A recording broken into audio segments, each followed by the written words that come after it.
اللہ اکبر۔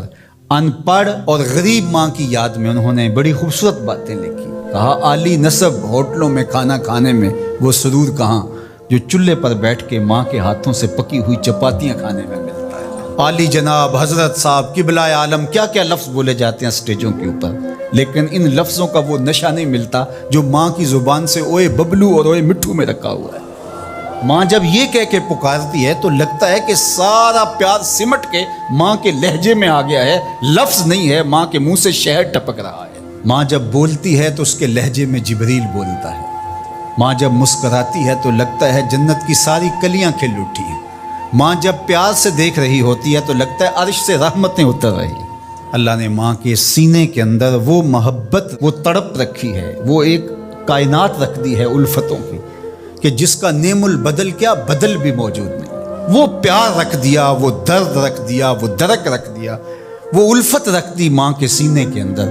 ایک شاعر ہوا تابش، اس نے ماں کے پیار کو کتنے خوبصورت پیرائے میں بیان کیا۔ ایک مدت سے میری ماں نہیں سوئی تابش، میں نے ایک بار کہا تھا مجھے رات کو ڈر لگتا ہے۔ ایک دن بچپن میں میرے منہ سے نکلا تھا امی مجھے رات کو سوتے ہوئے ڈر لگتا ہے۔ میں بوڑھا بھی ہو گیا ہوں، میری ماں اب بھی میرے بستر پہ پھونکے مارے کہ میرے بیٹے کو رات کو ڈر نہ لگا۔ یہ ماں کے سینے کا پیار ہے، ماں کی الفت ہے، یہ ماں کی تڑپتی ہوئی ممتا ہے۔ اولاد کے لیے وہ دکھ بھی جھیلتی ہے، تکلیفیں بھی سہتی ہے۔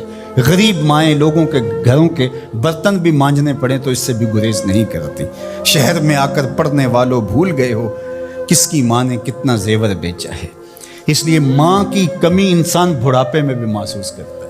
کبھی ایسا نہیں ہو سکتا کہ انسان کہے کہ کوئی بات نہیں اب میں بڑا ہو گیا، مجھے ماں کی کمی محسوس نہیں ہوتی۔ بوڑھا بھی ہو جائے انسان جو ہے وہ سب سے اونچے منصب پر بھی بیٹھ جائے، میں اور آپ کیا، میری اور آپ کی حیثیت اور اوقات ہی کیا۔ امام الانبیاء حضور ختم المرتبہ صلی اللہ علیہ وآلہ وسلم حجرہ انور سے نکلے اور جو ہی حضور نبی رحمت صلی اللہ علیہ وآلہ وسلم مصلی پر تشریف فرما ہوئے تو حضور کو دیکھ کر کے تمام صحابہ ادب سے کھڑے ہو گئے۔ جو ہی یہ امٹتا ہوا پیار دیکھا تو حضور کی نظر پلٹ کے کئی سال پیچھے چلی گئی اور ابوا کی وادی میں اپنی ماں کی قبر پہ کھڑا ہوا اپنے آپ کو پاتے ہیں حضور۔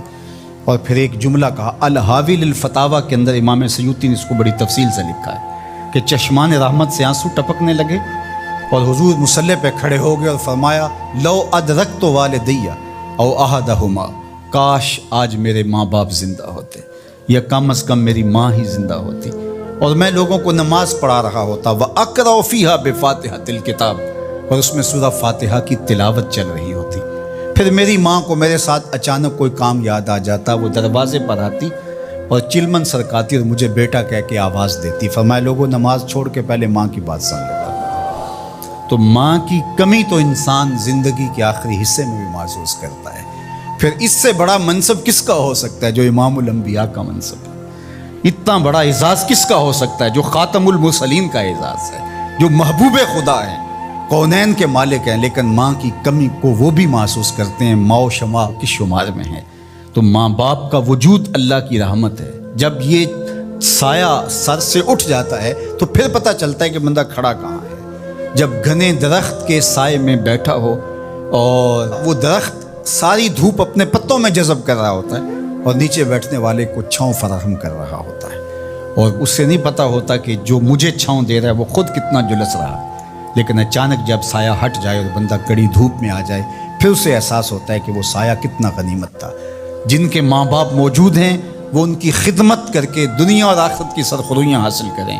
اللہ کی رضا بھی اس میں ہے، رسول اللہ کی رضا بھی اس میں ہے، اور دنیا اور آخرت کی بہتریاں اسی کے اندر پنہاں ہیں کہ ماں باپ کی تکریم بجا لائی جائے۔